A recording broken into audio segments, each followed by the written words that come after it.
हम बात कर रहे थे आइडियोलॉजिकल डिवाइड जो कोल्ड वॉर में देखा हमने कि दो जो ग्रुप्स बने थे। एक ग्रुप को लीड कर रहा था यूएसए और दूसरे को यूएसएसआर लीड कर रहा था। और ये दोनों जो कंट्रीज थी, ये दो मुख्तलिफ आइडियोलॉजीज को दुनिया में जो है प्रमोट करना चाहते थे।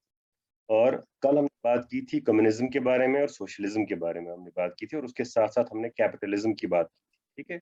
और उसमें जो रह गया था दैट वाज लिबरल डेमोक्रेसी, क्योंकि हमने कल बात की थी कि यूनाइटेड स्टेट्स ऑफ अमेरिका जो था वो एक तो इकोनॉमिक फील्ड में वो कैपिटलिज्म को सपोर्ट कर रहा था, और अगर पॉलिटिकल आइडियोलॉजी की बात करें तो वो लिबरल डेमोक्रेसी को सपोर्ट कर रहा था। तो लिबरल डेमोक्रेसी क्या चीज है? यहाँ पे जैसे ये लिखा हुआ है कि डेमोक्रेटिक फॉर्म ऑफ गवर्नमेंट। ठीक है, ये वो डेमोक्रेटिक फॉर्म ऑफ गवर्नमेंट है जिसमें एक तो ये है कि इंडिविजुअल राइट्स की बात इसमें की गई है कि इंडिविजुअल राइट्स को प्रोटेक्ट करना, और जो है उनकी फ्रीडम को सपोर्ट करना। ये बात हुई है इसमें। लिबरल डेमोक्रेसी में ये होता है कि इंडिविजुअल के राइट्स को जो है प्रोटेक्शन की गारंटी दी जाती है, और उसके साथ साथ ये है कि उसका जो पॉलिटिकल सिस्टम जो होता है उसमें यह है कि एक से ज्यादा पॉलिटिकल पार्टीज कंटेस्ट करते हैं इलेक्शन में, पार्टिसिपेट करते हैं। वो दो भी हो सकती हैं, दो से ज्यादा पॉलिटिकल पार्टीज भी हो सकती हैं। और उसमें यह है कि लोगों को ये चॉइस मिल जाती है, people can choose from political parties with different political ideologies.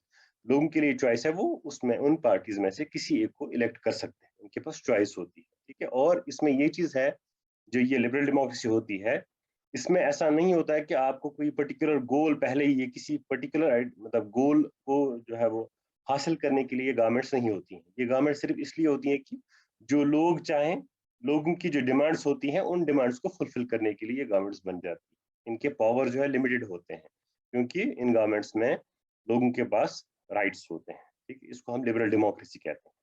मैं फिर से इसको पढ़ूंगा कि democratic form of government which guarantees protection of individual rights and freedom।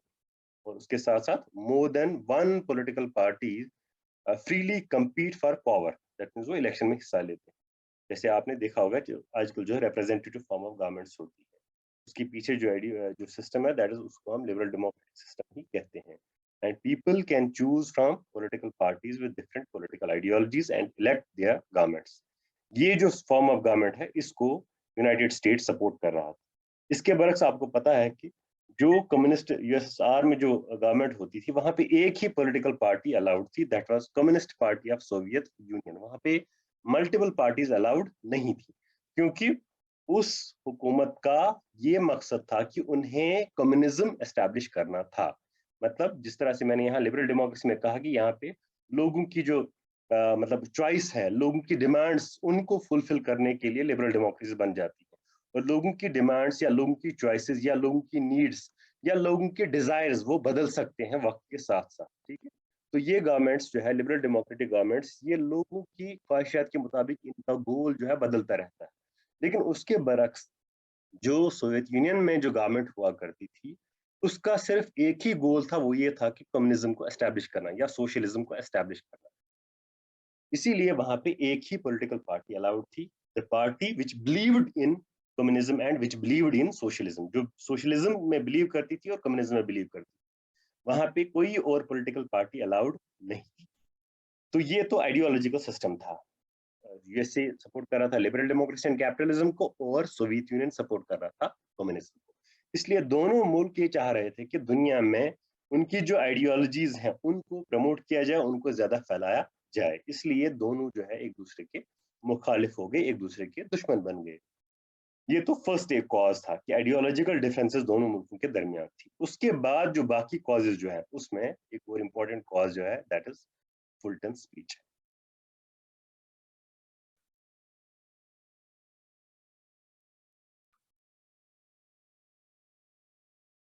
अच्छा, तो फुलटन स्पीच क्या थी? असल में यूनाइटेड किंगडम जो था या ब्रिटेन जो था, उसका एक पॉलिटिकल लीडर था, इंपॉर्टेंट पॉलिटिकल लीडर, जो कि वहां का प्राइम मिनिस्टर भी रह चुका था। उसका नाम था सर विंस्टन चर्चिल। ठीक है। सर विंस्टन चर्चिल जो था उसको एक जगह मदऊ किया गया था, उसको दावत दी गई थी। एक Westminster college, Missouri, Fulton Missouri एक जगह है, वहां पे उसको मदऊ किया गया था, वहां पे उसने एक लेक्चर दिया जो तारीख में मशहूर है फुलटन स्पीच के नाम से, और आयरन कर्टन स्पीच भी उसको कहते हैं। बहुत ज्यादा मशहूर है ये आयरन कर्टन स्पीच के नाम से, ये स्पीच जो है बहुत मशहूर है। और ये इसलिए इम्पोर्टेंट भी है क्योंकि वो खुद भी एक इम्पोर्टेंट पॉलिटिकल लीडर थे, और जिस दावत में उनको मदऊ किया गया था, जहां पे वो स्पीच दे रहे थे, उस जो है वो गैदरिंग में या उस ओकेजन पे यूनाइटेड स्टेट्स ऑफ अमेरिका के जो उस वक्त के प्रेसिडेंट थे, ट्रूमैन ट्रूमैन भी उस वक्त वहां पे, ये जैसे मैंने यहाँ पे लिखा है, ये ट्रूमैन उस फिल्टन मिसूरी जो जगह है वहां पे ये भी प्रेजेंट थे। मतलब यह है कि उस वक्त वहां के वर्ल्ड के जो इम्पोर्टेंट लीडर्स थे वो वहां पे प्रेजेंट थे, और उनकी मौजूदगी में ये जो ब्रिटिश लीडर थे विंस्टन चर्चिल, इन्होंने जो स्पीच दी उसमें उन्होंने इस बात पे जोर दे दिया कि यूरोप में जो सोवियत यूनियन या कम्युनिज्म जो फैल रहा है, और ईस्ट यूरोप के उस तरफ, जिस मतलब ये था कि जिस एरिया को सोवियत यूनियन ने अपने कब्जे में लिया हुआ है, वो इस तरह से मतलब उसकी उस वहाँ सोवियत यूनियन के जो कंट्रोल्ड एरियाज हैं वहां पे क्या हो रहा है हमें कुछ नहीं पता है। और मतलब उसने ये जोर उसमें दिया कि कम्युनिज्म जो है बहुत तेजी से फैल रहा है, इसलिए उसने अपील की कि ब्रिटेन गवर्नमेंट को भी और यूएसए को भी, ये यहाँ पे जैसे लिखा हुआ है, appeal USA and Britain to take necessary step to contain Soviet communism. उसने वहां पे जोर दे दिया कि जो भी वेस्ट ब्लॉक कंट्रीज, या हम कहेंगे कि जो कैपिटलिस्ट कंट्रीज थी या कैपिटलिज्म को जो सपोर्ट करने वाली कंट्रीज थी, या जो एंटी कम्युनिस्ट कंट्रीज भी जो थी, उस पे जो है उन पे उसने जोर दे दिया कि वो कम्युनिज्म को कंटेन करने के लिए, मतलब रोकने के लिए जो भी मुमकिन इम्कान जो है स्टेप्स हैं वो उठाएं, इकदाम उठाएं, ताकि इस कम्युनिज्म को रोका जा सके, फैलने से रोका जा सके।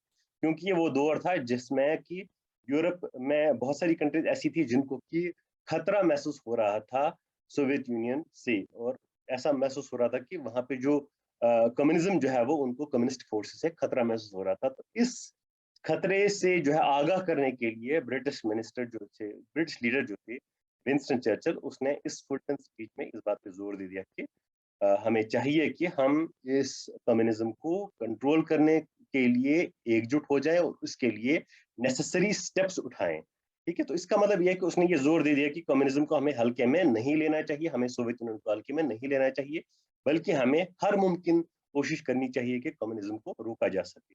ठीक है, उसने उसमें कहा कि जो भी कम्युनिस्ट कंट्रीज हैं, ये जो कम्युनिस्ट एरियाज हैं, ये ऐसा लग रहा है जैसे it has lowered an iron curtain across Europe. ऐसे लग रहा है जैसे कि एक लोहे का पर्दा गिरा हुआ है ईस्ट यूरोप के, वेस्ट और ईस्ट यूरोप के दरमियान, और उस आयरन कर्टन के पीछे क्या हो रहा है, यूएसआर क्या कोशिशें कर रहा है, क्या उसकी साजिशें हैं, हमें उस बारे में जो है वो होशियार होना चाहिए, और हमें स्टेप्स उठाने चाहिए कि इस चीज को, इस मेनेस को रोका जाए। और इस स्पीच से जो ये दो जो ग्रुप्स थे उनमें जो दुश्मनियां थी उसमें इजाफा हो। तो this was one of the important causes of this spread of world war. उसके बाद एक और जो इसमें आता है, दैट इज ट्रूमैन डॉक्ट्रिन। तो ट्रूमैन डॉक्ट्रिन क्या था? यही जो प्रेसिडेंट थे यूनाइटेड स्टेट्स के, जिनका नाम था हैरी एस ट्रूमैन, उन्होंने असल में ये स्पीच दे दी मार्च 1947 में। स्पीच का ये असल में यूनाइटेड स्टेट्स जो फॉरेन पॉलिसी है उसका उन्होंने ऐलान किया, एक स्टेटमेंट दे दिया जिसको हम ट्रूमैन डॉक्ट्रिन के नाम से जानते हैं। ठीक है, और इसका मकसद असल में क्या था? देखिए, ये असल में खास तौर पर दो मुल्क ऐसे थे, जैसे टर्की था, ग्रीस था।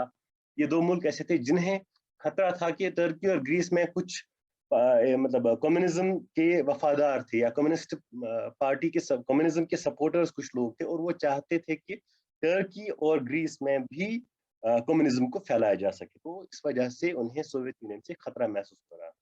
तो इस वजह से ट्रूमैन ने ये डॉक्ट्रिन दे दी, ये फॉरेन पॉलिसी दे दी कि कोई भी ऐसा मुल्क जिससे कि एक्सटर्नल या फॉरेनर से, या हम ज्यादातर हम कहेंगे कि पर्टिकुलर ये फोकस ये था कि कोई भी ऐसा मुल्क जिसे सोवियत यूनियन से खतरा है, हम उनकी मदद के लिए तैयार हैं। ठीक है, उनको उनकी आज़ादी को प्रोटेक्ट करने के लिए हम उन्हें कोई भी किसी भी तरह की मुमकिन मदद जो है फराहम करेंगे। तो जैसे यहाँ पे लिखा हुआ है, it was meant to help any country threatened by Soviet union.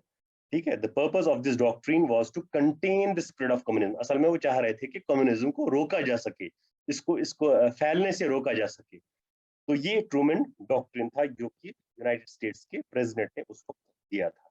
इस डॉक्ट्रिन से भी कोल्ड वॉर की जो शिद्दत है उसमें इजाफा हो गया। उसके बाद एक और जो है इम्पोर्टेंट इसमें फैक्टर जो है, इम्पोर्टेंट जो कॉज है, दैट इज जिसको हम जानते हैं मार्शल प्लान और मोलोटोव प्लान के नाम से। मार्शल प्लान क्या था? मार्शल असल में यूनाइटेड स्टेट्स के secretary of state, secretary of state जिस तरह से यहाँ पे मिनिस्टर होते हैं, उसी तरह से वहां पे मिनिस्टर्स को सेक्रेटरी ऑफ स्टेट कहा जाता है। ठीक है, ये आप ऐसा समझ लीजिए जिस तरह से यहाँ पे फॉरेन फाइनेंस मिनिस्टर मिनिस्टर, है, वहां पे जो मार्शल थे एक हिसाब से foreign minister. Secretary of state जो है यूनाइटेड स्टेट्स के। ठीक है, तो उन्होंने जो पॉलिटिकल सपोर्ट ट्रूमैन ने, जो ट्रूमैन डॉक्ट्रिन से, ये एक पॉलिटिकल स्टेटमेंट था, ये पॉलिटिकल सपोर्ट था। तो पॉलिटिकल सपोर्ट काफी नहीं था यूरोप को सोवियत यूनियन के जो सोवियत यूनियन के दिस मतलब उसके खतरे से जो है वो बचाने के लिए सिर्फ पॉलिटिकल सपोर्ट काफी नहीं था, बल्कि उन्हें इकोनॉमिक सपोर्ट की भी जरूरत थी।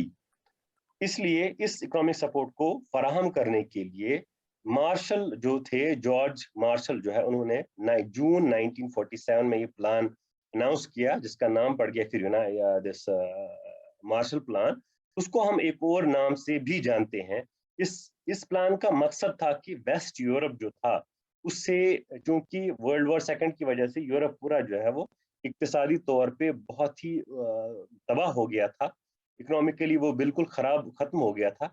इसलिए उन्हें ये खतरा था कि क्योंकि इकोनॉमिकली बिल्कुल तबाह हो गए थे जो वेस्ट यूरोप, इसलिए उनको इकोनॉमिक एड फराहम करने की जरूरत थी। उनको रिवाइव मतलब होता है जिंदा, जैसे यहाँ पे मैंने लिखा है कि Marshall plan was meant economically revive Europe. Revive होता है फिर से जिंदा करना, मतलब इकोनॉमिकली उनको फिर से रिवाइव करना था। इसलिए इस रिवाइवल के लिए उन्हें एक्सटर्नल एड की जरूरत थी। तो ये एक्सटर्नल एड फराहम किया गया तो मार्शल प्लान।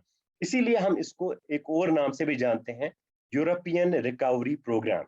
कभी कभी ऐसा पूछा जाता है कि तो मार्शल प्लान का एक और नाम क्या है? European recovery programme. तो इसका मकसद ये था कि यूरोप को इकोनॉमिकली रिवाइव किया जाए, और असल मकसद ये था कि इससे जब इसको इकोनॉमिकली रिवाइव किया जाएगा तो उससे ये होगा कि ये सोवियत खतरे से इसको बचाया जा सकता है, और उससे ये भी होगा कि जो यूनाइटेड स्टेट्स का जो असर है, जो हम कहेंगे स्फीयर ऑफ इन्फ्लुएंस, वो बढ़ जाएगा।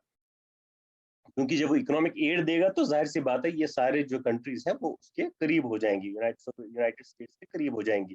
यूनाइटेड स्टेट्स का असर रसूख जो है वो यूरोप में बढ़ जाएगा। ठीक है, तो इस असर रसूख के लिए जो है वो मार्शल प्लान अनाउंस किया गया। तो अब जाहिर सी बात है जब यूनाइटेड स्टेट्स ने ये कदम उठाया था उसका जवाब सोवियत यूनियन की तरफ से मिलना था। तो सोवियत यूनियन ने इस यूरोपियन रिकवरी प्रोग्राम या मार्शल प्लान के जवाब में एक और प्लान अनाउंस किया जिसका नाम था मोलोटोव प्लान। मोलोटोव भी जो है सोवियत यूनियन का एक फॉरेन मिनिस्टर था, उसका नाम था वी मोलोटोव। ठीक है, तो मोलोटोव प्लान क्या था? ये था कि जो ईस्ट यूरोपियन कंट्रीज जो कि सोवियत यूनियन के कब्जे में थी या सोवियत यूनियन के असर में थी, उनको सियासी तौर पे और खास तौर पर इक्तिसादी तौर पे, इकोनॉमिकली उनको जो है वो सोवियत यूनियन के करीब करना, और उनको मदद फराहम करना, इकोनॉमिक एड फराहम करना, ताकि वो मार्शल प्लान के असर रसूख में ना आ जाए, वो यूनाइटेड स्टेट्स के कंट्रोल में ना आ जाए। तो ईस्ट यूरोप को उन्होंने इकोनॉमिकली जो है रिवाइव करने के लिए जो इकोनॉमिक एड फराहम की उसको कहते हैं मोलोटोव प्लान। ठीक है, ये बिल्कुल उसके अपोजिट, मार्शल प्लान के अपोजिट ये कदम सोवियत यूनियन ने उठाया था। तो ये है कि इन स्टेप से ये दो मुल्क एक दूसरे के और ज्यादा जो है वो दुश्मन बन गए या एक दूसरे के से और ज्यादा दूर होते गए। अच्छा, ये इतना ही काफी नहीं था। उसके बाद जो एक और हम कहेंगे कि एक और कदम उठाया गया जिससे कि कोल्ड वॉर की शुद्धत में जो है वो इजाफा हुआ, वो ये था कि फॉर्मेशन ऑफ मिलिट्री अलायंसेस। जो जंगी जो ऑर्गेनाइजेशंस जो है, मिलिट्री ऑर्गेनाइजेशंस बनाए गए, उसमें ये था कि कम्युनिज्म को काउंटर करने के लिए यूनाइटेड स्टेट्स ने यूरोप में, वेस्ट यूरोप में हम अगर ज्यादा जो है वो साफ तौर पे कहें तो वेस्ट यूरोप में यूनाइटेड स्टेट्स ने एक मिलिट्री ऑर्गेनाइजेशन बनाई जिसका नाम था NATO, North Atlantic Treaty organisation.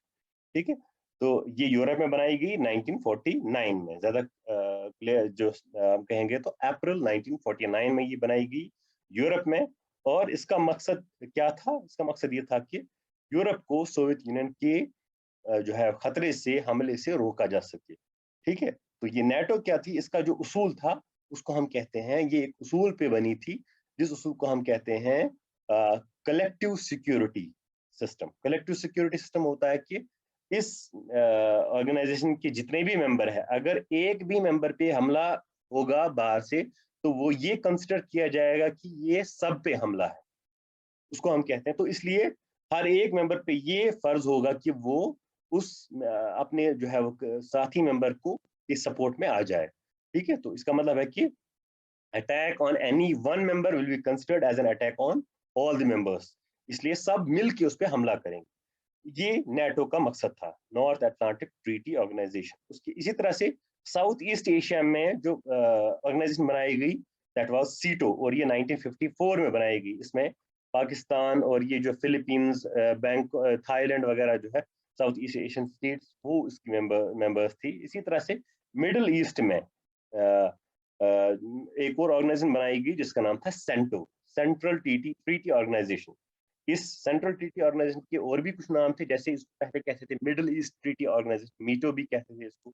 उसके बाद इसको बगदाद पैक्ट भी कहते थे, लेकिन बाद में इसका नाम जो है वो सेंट्रल ट्रीटी ऑर्गेनाइजेशन रखा गया। इसमें भी जो है, इसमें ईरान मेंबर था इसका, इराक भी था, फिर इराक उसमें से निकल गया, टर्की इसका मेंबर था, और यूनाइटेड किंगडम इसका मेंबर था, और पाकिस्तान इसका मेंबर था। जो यूनाइटेड स्टेट्स जो है वो डायरेक्टली इसका मेंबर पहले नहीं था, लेकिन सपोर्ट, उसी की सपोर्ट से ऑर्गेनाइजेशन बनी थी, लेकिन बाद में फिर वो भी इसका मेंबर बना। इसी तरह से उसके अलावा जो है वो ऑस्ट्रेलिया और न्यूजीलैंड के साथ एक और मिलिट्री ऑर्गेनाइजेशन जो है एक पैक्ट किया गया, जिसका नाम था एंजस, ऑस्ट्रेलिया, न्यूजीलैंड, यूनाइटेड स्टेट्स। ठीक है, और ये 1951 में ये पैक्ट किया गया। तो इन सारी जो मिलिट्री अलायंसेस का मकसद ये था कि कम्युनिज्म को रोका जा सके, और कम्युनिज्म के हमलों से उन मुल्कों को रोका जा सके जो कि एंटी कम्युनिस्ट हैं, जो कि कम्युनिज्म के मुखालिफ हैं। अच्छा, इसके जवाब में फिर सोवियत यूनियन ने भी एक ऑर्गेनाइजेशन बनाई 1955 में, जिसका नाम था वार्सा पैक्ट, और ये 1955 में बनाई गई। वार्सा असल में पोलैंड की जो कैपिटल है उसको वार्सा कहा जाता है, और ये पैक्ट वहीं पे किया गया था, इसी वजह से इसका नाम पड़ गया था वार्सा पैक्ट। और इन मिलिट्री ऑर्गेनाइजेशन से दोनों मुल्कों के जो आपस में जो रिलेशंस थी वो और ज्यादा बिगड़ गई। मतलब ये कि कोल्ड वॉर को जो है वो, कोल्ड वॉर और ज्यादा शिद्दत से जो है उसमें ज्यादा और ज्यादा शिद्दत आ गई।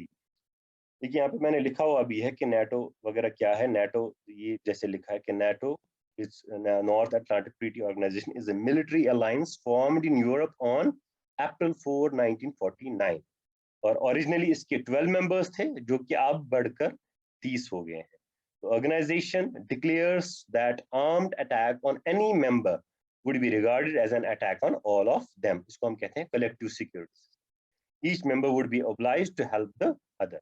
इसी तरह से फिर सीटों की भी यहाँ पे बात की गई है कि ये मैंने इसलिए यहाँ पे इंक्लूड किया है, कभी ऐसा हो सकता है कि 1 मार्क का क्वेश्चन या 2 मार्क का क्वेश्चन आ सकता है, नेटो किसको कहते हैं, सीटो किसको कहते हैं, या सेंटो किसको कहते हैं। देखिए, सीटो होता है South East Asian Treaty organisation.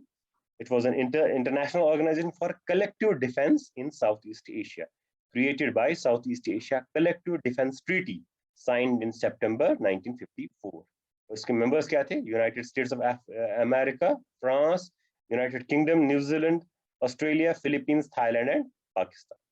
इसी तरह से एक और जो थी वो that was central treaty organisation, जो मैंने अभी कहा आपसे कि middle east treaty organisation, also known as Baghdad Pact, and subsequently बाद में इसका नाम पड़ गया था सेंट्रल ट्रीटी ऑर्गेनाइजेशन, क्योंकि बगदाद या इराक जो है वो उसमें इस ऑर्गेनाइजेशन से अलग हो गया था, क्योंकि इराक में जो उस वक्त बादशाह थी उसको वहां पे गिरा दिया गया था। वही बादशाहत असल में यूनाइटेड स्टेट्स के सपोर्ट में थी, क्योंकि वो खत्म होगी वहां पे, यूनाइटेड स्टेट्स की जो फेवरेबल हुकूमत वहां पे खत्म होगी, तो वो फिर सेंटो से अलग हो गया। अच्छा, ये फरवरी 1955 में बनी थी और 1979 में ये खत्म हो गई। ये उतनी ज्यादा जो है वो मुफीद ऑर्गेनाइज नहीं रही थी, उतनी ज्यादा सक्सेसफुल ये नहीं रही थी, इसलिए बाद में ये 1979 में ही खत्म हो गई। उसकी जो मेंबर्स जो थे उसके Turkey, Iran, Pakistan and United kingdom, but it was supported by United states of America. ये सेंटो था। और वार्सा पैक्ट की हमने पहले भी बात की कि Warsaw Pact was created in May 1955 under the leadership of USSR.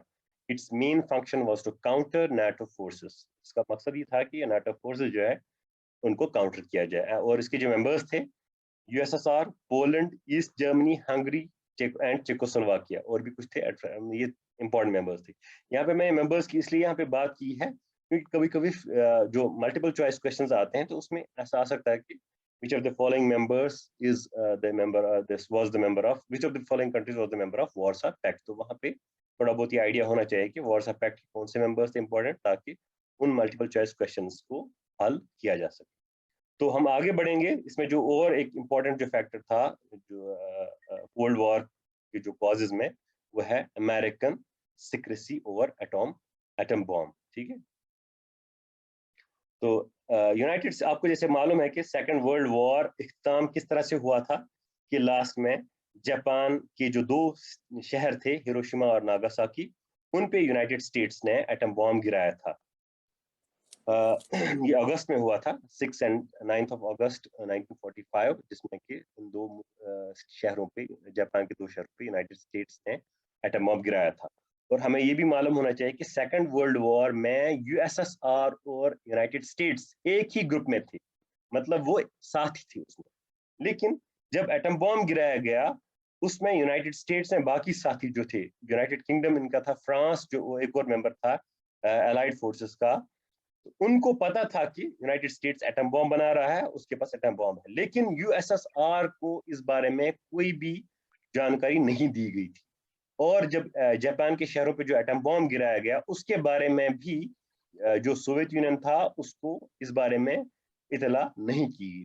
इससे ये हुआ कि सोवियत यूनियन के दिल में ये शक पैदा हो गया कि जो है वो असल में ये जापान पे, इसलिए जापान के शहरों पे एक तो ये कि हम मुझसे ये शेयर नहीं किया गया क्योंकि ये अपनी जो है सुप्रीमेसी दिखाना चाहता है यूनाइटेड स्टेट्स. और ये भी है कि एक उन्हें ये मसला महसूस हुआ कि ये एक थ्रेट भी हमारे खिलाफ भी है कि कभी ये हमारे खिलाफ भी इस्तेमाल किया जा सकता है. इसलिए दोनों मुल्कों के आपस में जो है शुकुक शुबहात बढ़ गए. तो ये कॉन्फिडेंस जो थी वो खत्म हो गई एक दूसरे के आप जो है वो दरमियान जो है वो एक दूसरे को सस्पिशियसली देखने लगे. सोवियत यूनियन को ये मूव जो है वो अच्छा नहीं लगा क्योंकि उन्हें कॉन्फिडेंस में नहीं लिया गया इस बारे में. तो ये भी एक वजह बन गई जिससे कि कोल्ड वॉर जो है दोनों मुल्कों के दरमियान पैदा हो गई. ठीक है. तो ये जो था ये पहला जो इसमें इम्पोर्टेंट टॉपिक था दिस कोल्ड वॉर के हवाले से. तो आज की क्लास जो है वो यहीं तक रहेगी.